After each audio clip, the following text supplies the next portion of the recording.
So I wanted to touch on this topic of happiness and peace as the main theme for this morning's class. Really, the focus is what is the relationship between happiness and peace. I actually spoke with Joanna a bit about this on Tuesday, but just wanted to share some further reflections on this connection between happiness and peace. And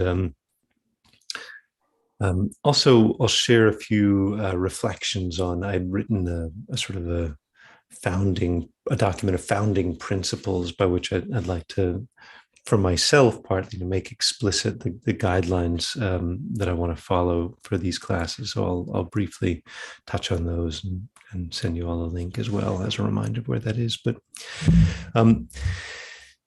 very briefly on happiness and peace.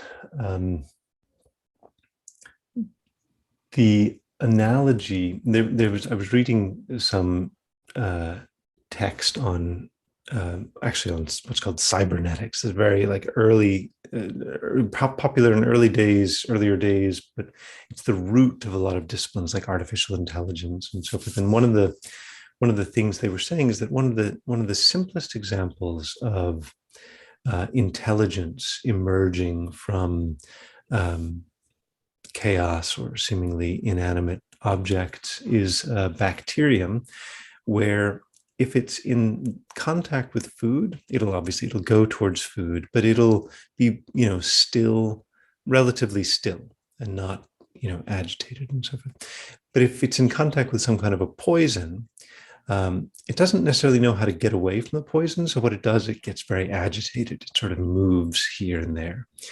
And so the mathematical principle by that is the more different things you try, the more likely one of them is to work out. So it tries, and then if it finds something where there's no poison, then it moves away from the poison. But at that time, it needs to dramatically increase its options to, do a lot of wiggling to find something that will work out. And maybe a funny way to start a meditation class, but it reminded me of all that wiggling that happens when we close our eyes to do meditation. It's like there's this part of our mind that's just like wiggly, thinking about this, and thinking about that, and remembering this, and often that is the most prominent experience that most people have of meditation when they first try it. Is like they everything in their life was normal. They were content and happy, and then they close their eyes to try to do some meditation, and all of a sudden it's like this mental talking and wandering, and then they try to stop it and it doesn't stop. And I think you're familiar with this phenomenon. And then people often just conclude, well, I can't meditate. And the number of times I've heard that, is a lot. Of course, it's just a belief, right? I can't meditate, it's just a belief. But what I thought was really interesting is this association between happiness and peace. That if we were perfectly peaceful, what's there to think about? What's there to worry about? What's there to fidget about? That the movement in the mind is us trying to solve problems, right? We're thinking about things we have to do or things that happen. We're always trying to solve problems. And so I thought maybe we could use that as part of our reflection in the mind, because then there's two ways to try to address that. Either you solve all your problems and then you become peaceful, or you become peaceful and then through that, your problems are naturally solved. And so this is everybody's already following plan A, like try to make themselves happy and then I'll be at peace. Like everything we do is for that purpose. But meditation just says, okay, well, let's try plan B. Let's just make ourselves peaceful and let's see how happy we can become. And what we find is that there's a very, very close relationship between happiness and peace. Very close, in fact. The more peaceful we are, the more happy we are. So, okay, so we can settle in to do a bit of meditation as a preliminary. We can begin just by taking a deep breath in and out. And feeling it with our body. Taking another deep breath in and out, allowing ourselves to relax.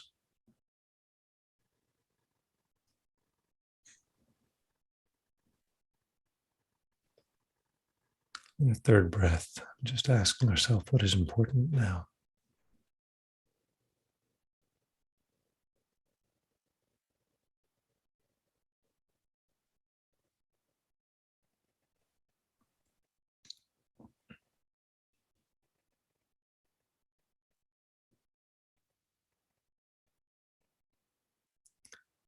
We're breathing continuously, but not necessarily aware of it. We become aware of our breathing with our body. We feel it physically. We focus on the physical sensation of breath rather than thinking about the breath.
Where in our body do we feel our breath?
Everything we do is for a purpose.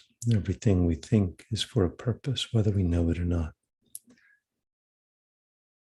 The basic purpose is being happy and solving our own problems.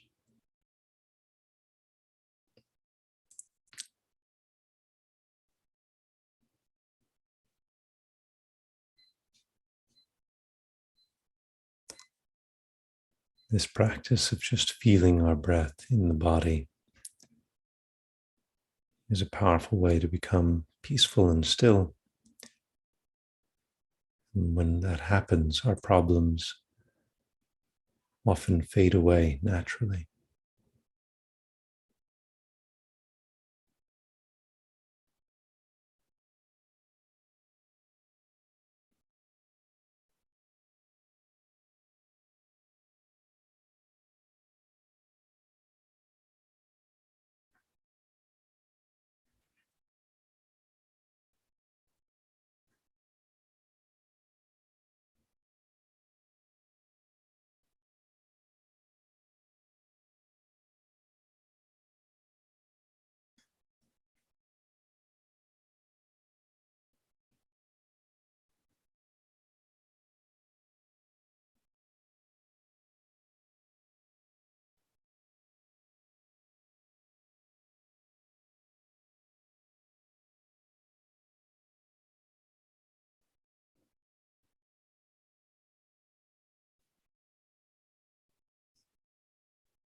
Our breath is our life. It supplies the energy we need to keep the fire of our metabolism burning. So we can feel this breath as it moves in and out through our body, just feeling it viscerally in a very simple way.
And then we can turn our attention to developing a good heart by recalling everyone who's helped us to be here now.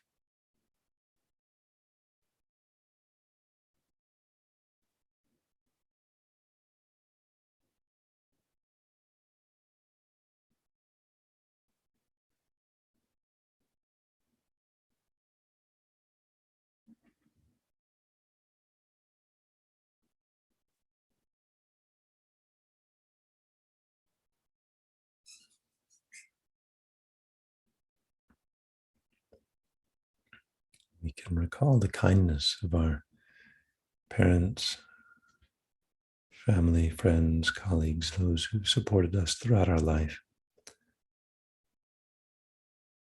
Taking even one act of kindness and reflecting on it to generate a feeling of warmth and gratitude.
Then we develop an intention to repay the kindness of others by throughout our life, but in particular right now, just taking this opportunity to build our wisdom, our inner peace, our good heart.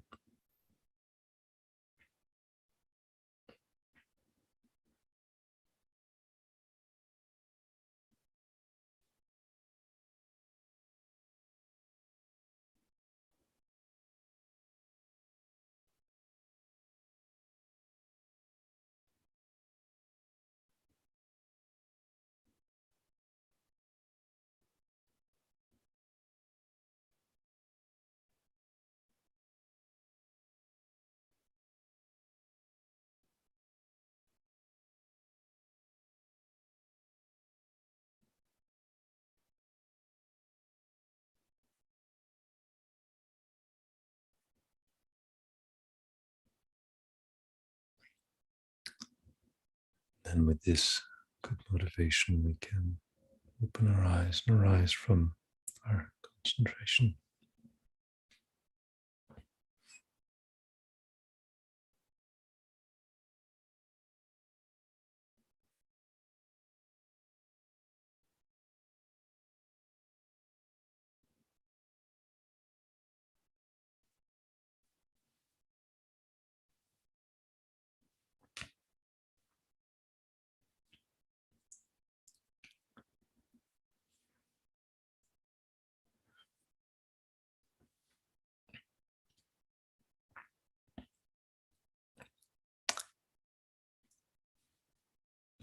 So,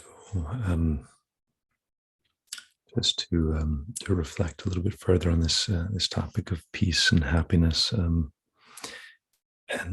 some of the founding principles that I was pondering for this digital wisdom group. Um, we as human beings, from a practical point of view, we as human beings live in two worlds. We live in the world that we can experience with our senses, and then we live in the world of our mind, which includes our imagination and memories and dreams, and a huge amount of our world is that world of the mind. So this leads to some interesting challenges. One of the main characteristics of the world of our senses is that it is relatively shared by others. as humans, we've got very similar senses, so we can kind of agree this exists and this color and so forth. Of course, there are beings with totally different sense powers than us. They experience the world in a different way, but the world of our senses is our common world to some degree, and the world of our imagination, or the world of the mind, is an uncommon world, or an unshared world to a greater or lesser extent. And that leads to a bunch of interesting possibilities. One is, with this world of our mind, we can have good and bad experiences that nobody else is sharing. We can be creative and imaginative and come up with ideas that might be useful for others. We can drift off into mental illness and a world where nobody understands us and we can't understand anyone else. We can amuse ourselves with stories and movies and fantasies. We can torment ourselves with paranoid imaginings, fear, and so forth. So that world of the mind is wild, it's vast, it's enormous. And for better or for worse, right? And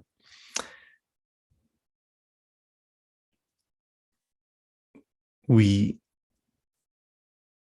typically see our thinking as our friend, because our thinking can solve an enormous number of problems that we can't solve without our thinking minds, right? So we normally think of it as our friends, but there is the way we think normally is characterized by quite a lot of agitation and fidgeting and movement and uncertainty and thinking about this and that. So in the traditional depictions of the journey of meditation, it's sometimes likened to a great mountain, like our consciousness is sometimes likened to a great mountain, and that most beings are sort of living on the plains, and some beings are living somewhere up the mountain, and then there's beings living at the top of the mountain, and then there's like realms of space above the mountain where different beings are living. And sometimes that's described in external ways as a cosmology, and sometimes it's described in internal ways as a way to describe different states of concentration. So the journey of concentration and meditation is sort of journeying up and up and up on this hill of meditation, or the mountain of meditation, which symbolizes attaining higher and higher states of inner peace. And the higher and higher state of inner peace is also, as I said earlier, it corresponds to a higher and higher state of happiness. It's just funny how that works. It's almost like two words for the same thing. We don't quite know. Sometimes we don't quite know why we're happy or unhappy, but when we're happy, we're more peaceful. When we're unhappy, we're less peaceful. The happier we become, the more at ease we become. We use these terms, right? He seems, I saw him after 10 years and he's really changed. He seems so much more at ease, right? He seems to be at peace with himself. How's he doing? Oh, he seems really happy, right? We know there's some association, some connection, but really there's a natural connection here. So as we become more and more peaceful, we become more and more happy. The language used to describe these higher states of concentration, normally when you concentrate on something, there's still this sense you are here and you're concentrating on this. There's a book there, and you're here and you're reading the book, right? So I'm trying to read. There's a strong sense of I, strong sense of the book, trying to read.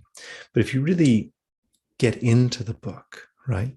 If you get into the book, what happens to you? Kind of disappears a little bit. There's just, the story becomes bigger and bigger and bigger. And eventually it's just like, there's just the story and you kind of forget who you were. And then the book says, if the book's written in the first person, it says, I was walking up the mountain, and you identify with that person. And such is the flexibility of our mind that you can actually completely detach from this world of the senses and go completely into this world of the mind. And that's partly through concentration. But one of the characteristics of concentration is the gap between the mind and the object disappears. And another characteristic of the concentration is the mind becomes more peaceful. And that's one of the reasons why we like, I say reading, Netflix is like the modern reading, right? But that's one of the reasons why we like storytelling, books, and so forth, because it takes us out of our normal world of the senses, which is associated with all of our worries and frustrations and so forth, and into a different world. And whether the book is a good book or a bad book or whatever, TV show is a good TV show or a bad TV show, one way or another, at least we forget about ourselves for a little while. And whew, that's a bit of a relief, right? And so, but we don't, but we don't necessarily forget about ourselves that thoroughly or for that long or for that deeply to really profoundly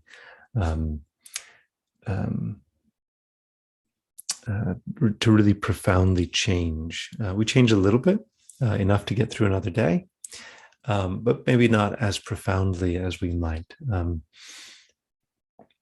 There is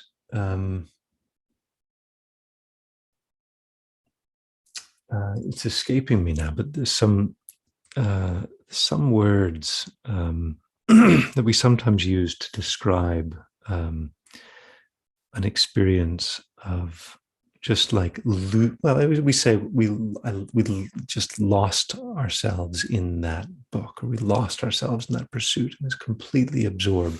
These higher levels of concentration are actually called absorptions. And so the absorption, like you absorb into something, and the more deeply you absorb, the more deeply peaceful your mind becomes, the more profoundly blissful it is. And so the words that are used to describe these states of absorption are the traditional word is sukha. Sukha literally, best translation is bliss, but it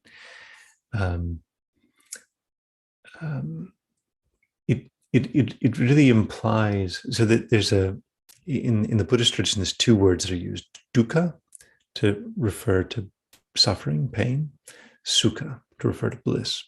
Dukkha literally means like bad space, and sukha literally means like good space. But it's also used to describe the hub of a wheel. Like if the hub of if you've got a wheel that's well made, as it rides, as it moves, it's a very smooth ride. It's a very simple wheel, right? These days we've got digital suspension systems and so forth. But think about, like, are you having a smooth ride through your life? Or are you having a rough ride? We use the same language to describe, I was in a bad space. It was a bit of a rough ride to go through. Like, we know there's some association between turbulence and the way we're feeling about things. So sukha, this experience of bliss, means a smooth ride, like you're just coasting through life. You just like come into a conversation, no social anxiety, no self-consciousness. It's just like in fact, you absorb into that group of people. There's not even so much of the self there. You're just like, what are you talking about? And you like listen to the conversation. You're just enjoying these people. But hopefully this is giving some feeling. Maybe you've had feelings like this for when your mind is really in a good space, how easy life is, right? But the level of bliss and peace that can arise with these levels of absorptions is phenomenal. It described, you could just, one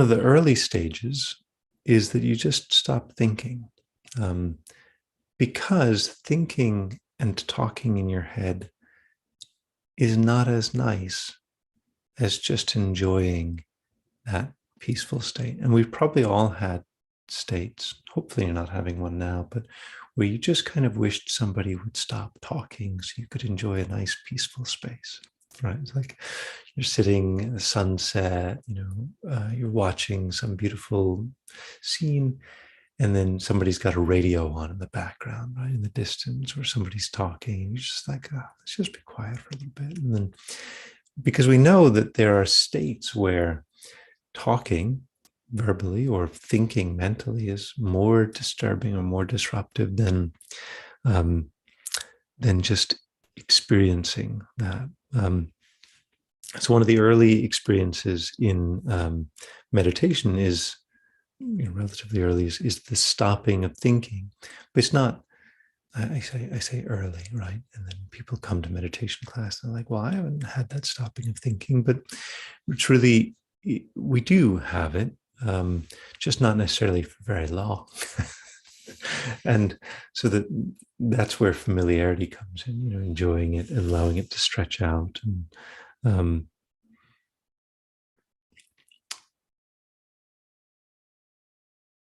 so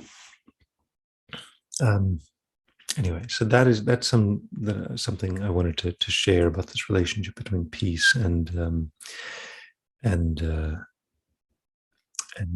happiness.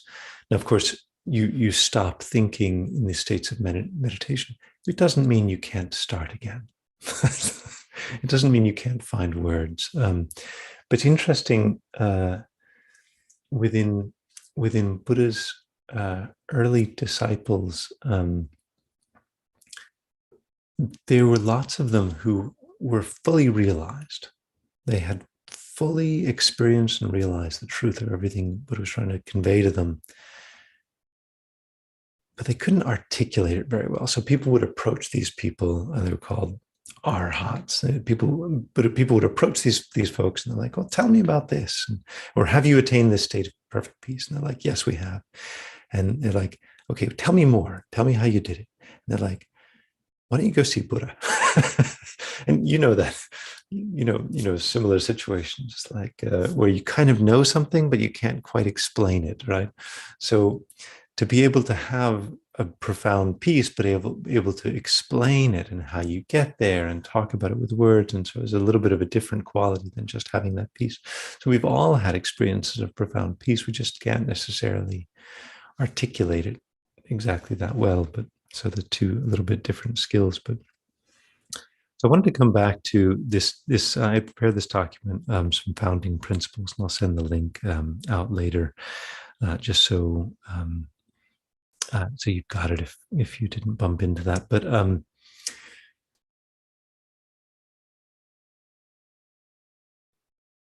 one of there's a number of things in there, including a code of ethics that I gave myself.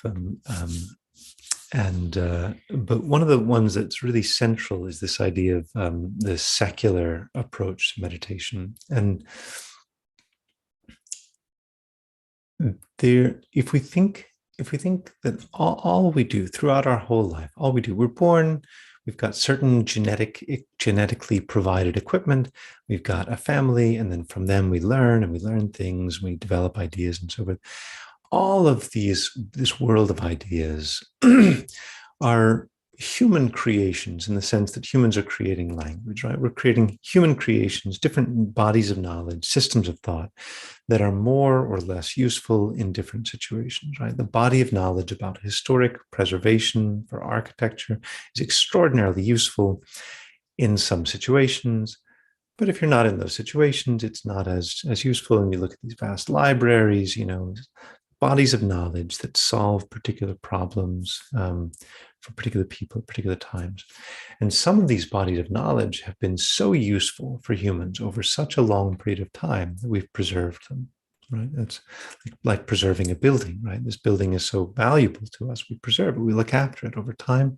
So a body of knowledge.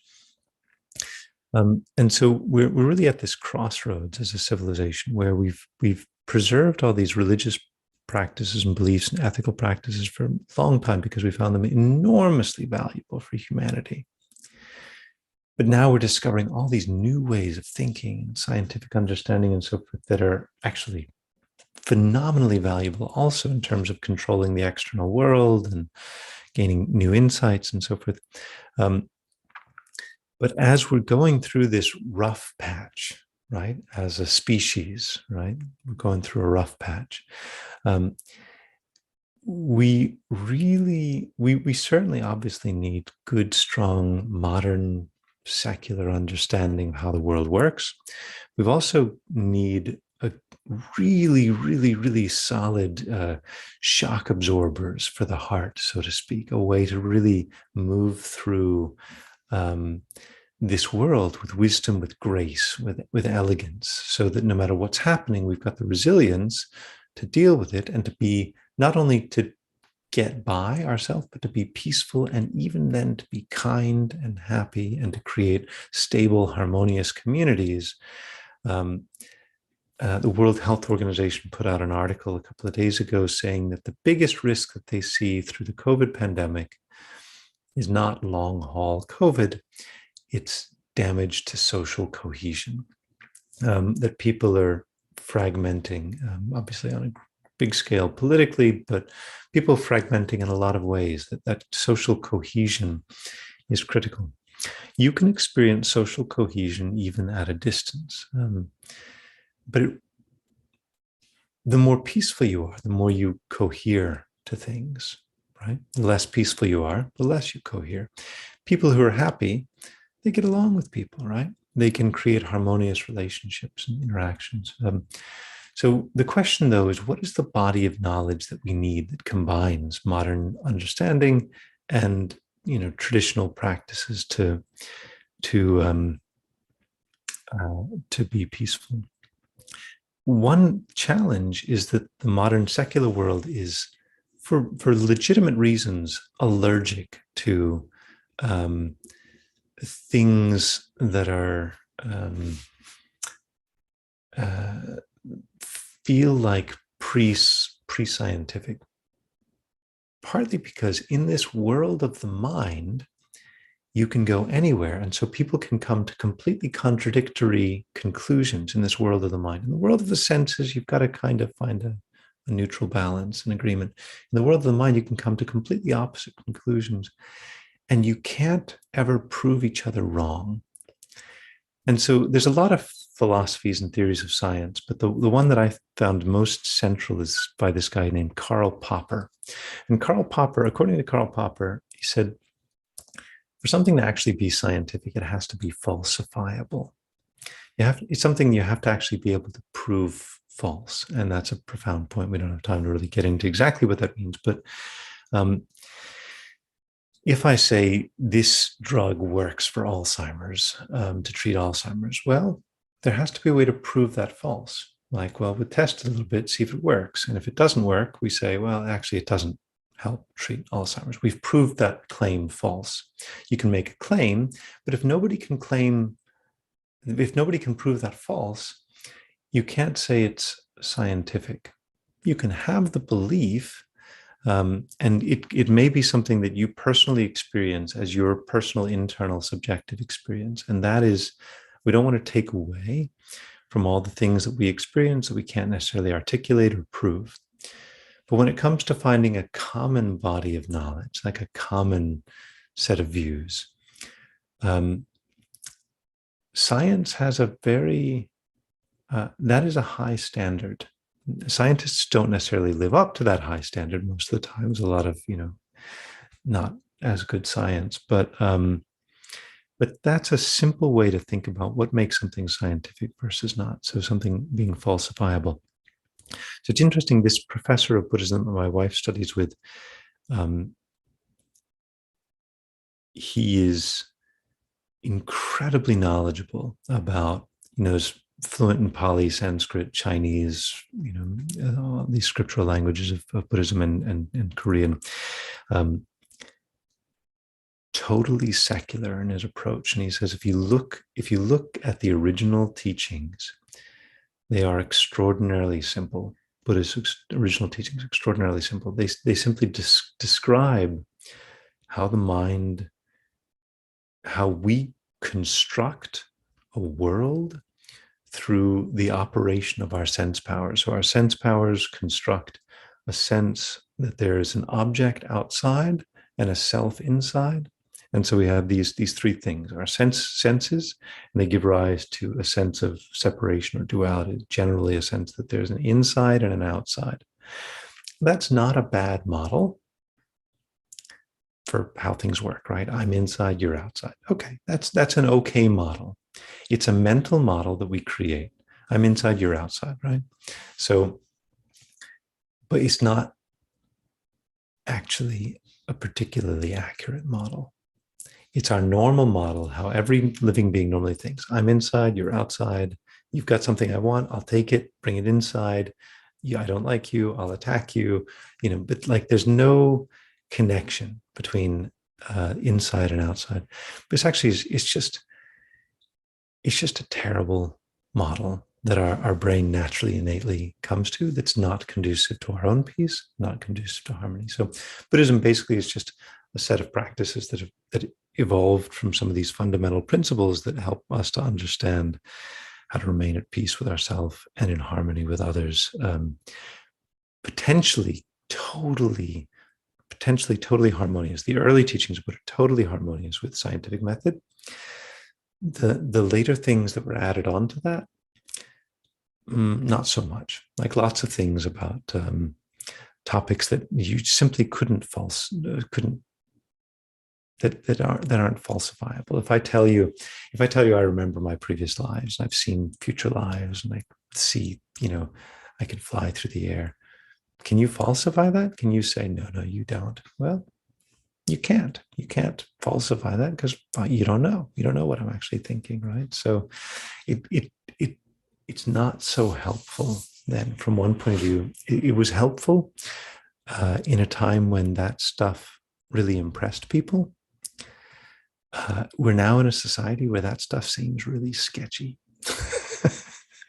Well, unless you're an insider, unless you grew up, right? But it's not a universally agreeable set of concepts, the way science creates universally agreeable sets of concepts. So it's not very actually conducive for us to figure out everything together. So that's some of the founding principles that I wanted to lay out. I just wanted to share that and catch up. But I'm very grateful to be with you. Why don't we take just a minute to just reflect on the power of even a short time like this being together, so we can again recall our peaceful state of mind.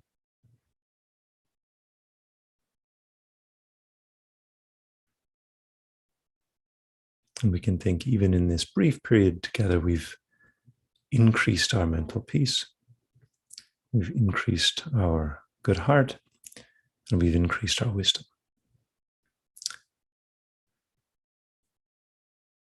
And in doing this, we are treading internal pathways in our mind, deepening them and strengthening them. But those internal paths are not truly exclusive to us. All beings need to follow this same path, increasing their peace, good heart, wisdom. So we develop a strong wish that our work today be the cause of others also finding these good qualities.